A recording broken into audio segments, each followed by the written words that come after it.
Hey guys, this is Gaijin Hunter. I don't often show off hunts, but I'm going to show off this one, which is Deadeye Garuga level 10. In this hunt, you face two Deadeye Garugas, luckily not at the same time, just one by one, up on the tower. It is by far the best hunt for leveling up your Prowler. Now, I don't have the optimal room here because I was just joining a random room with some really fabulous hunters, I might add. And we did a few rounds and things were going really good. I just sort of wanted to show off also my new cat, which is a protection type. I'm going to be covering this in my full Prowler video, but the protection cat is a viable, if not kind of difficult and quirky choice for boomerang cat. And it is kind of a second class citizen to fighting and assist cats, but it's still a lot of fun to use, especially offline, which is where I think this type of cat really shines. I don't think I've ever seen a video using a guarding or a protection cat, so I thought it would be kind of fun to upload this one. Okay, while this quest does not demonstrate it, if you want to know the fastest way to level up your Prowler, eat for Feline Trainer, which gives you 1.5 times experience. Go in here with 4 cats, all of them using the Hyper Nibble Snarf weapon. You'll be able to stun it, do a lot of water damage, and exhaust it, and just kill it really fast. Now, because I'm using a protection type, I have to let the monster hit me in order to build up my gauge. I kind of screwed up there in the beginning, but I ran in there first because I wanted him on me. I am using the guard up L skill for the cat, which is really good. So if you notice, I do lose very little health when I'm guarding a lot of the attacks. Okay, so that has buffed up my gauge quite a bit. I do think that protection cat is a very hard cat to play because the gauge increase that you get for your normal moves, or just when you're idling during a battle, is actually much less than a fighter and far less more than an assist cat. So I definitely think that you need to know what you're doing. You're not going to have much freedom with your skills outside the 2 boomerangs. And you also need to know which attacks to guard and which aren't really worth it. So it's a neat way of playing though. So the whole idea here is we want to be hitting it in the face, because if you're using an impact weapon for a Prowler, it does exhaust and stun damage to the head of the monster if you hit them with the boomerang, which is really good. And yes, you can get knocked out of your skills like I just got there.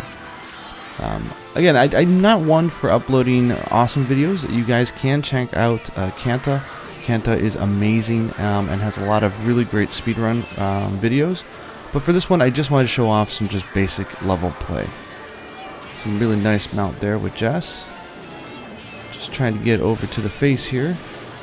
And just go ham. Again, this hunt is a little more boring, I would think, than a lot of the other monsters, because you'll be mixing in a lot of melee attacks and jumping around, whereas in this hunt you just want to stay back and aim and hit that face really hard.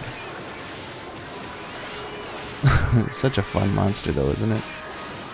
Actually, if you do the math, if you scout a cat at level 20 and you have this Garuga Deviant level 10, if you eat for Feline Trainer every time, it will take you 17 hunts to go from level 20 to the maximum level 50. So I think that just shows you how absolutely incredible this room is for farming and leveling up on your Prowlers. I do like to use that melee attack to do some repositioning, whether it's to get out of the front of the face or to get behind the monster. This is nice, we got the KO. So the Deadeye Garuga is actually very weak to water, especially in the head and also the back. So if it's down, just pick one of the 2 and go ham.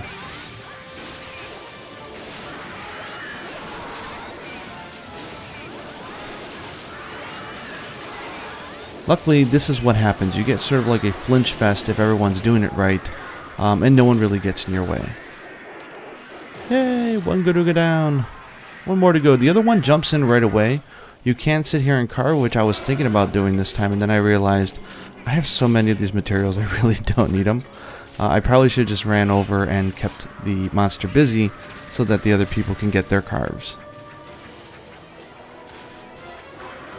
Now, the second Garuga is definitely easier than the first one because all the cats will then have their Pierce Boomerang and their Big Boomerang already charged up from the get-go.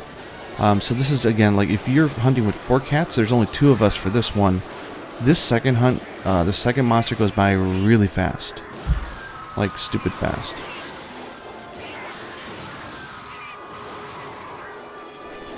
Some bad whiffs by me, but what you gonna do?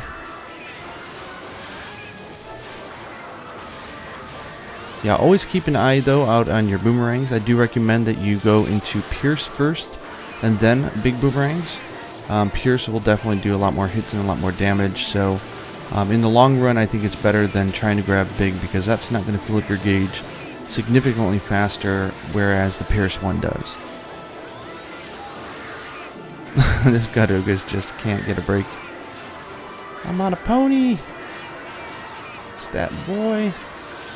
Do have fun with your messages. I know a lot of you do. I think because we don't have voice chat at Monster Hunter, it's one way that you can let not only your personality shine, but also just make the room a little bit more fun and a little bit more relaxed. Got stuck behind the wing there, but that's okay. Go ahead and another thing I'm going to note here, because I know this isn't a full tutorial, but that melee attack you see me doing by pressing A after a second boomerang, that attack does more hits if you have Pierce boomerang active, and it does more damage as well as if you have big boomerang active, so don't be afraid to use it. So there we are, just over 5 minutes, which is really good. With cats you can probably finish it in about 4 minutes. But I hope you guys enjoyed seeing a little look at why this hunt is so good, why it's so easy, and especially some strategies for a cat. Oh, actually, let me show you something really cool. When you evade, if you change the input on your circle pad when you guard when you're a cat, you can actually change in that direction when you're guarding. This is going to be really important if you're playing a protection cat and you need to be able to reposition yourself to guard attacks. Another cool thing is you can hold down R and guard, and then also hold A to do a shot. And if you're still holding R the entire time, you'll go right back into a guard. So I find it a very nice defensive way to play as a protection cat. Anyways, I hope you guys are enjoying Prowler. I hope you look forward to my tutorial video on them. I'm not sure when it's going to be done, but I promise you I'm going to do it right, and I'm going to do it well. Well, at least I hope I will. Until next time, happy hunting.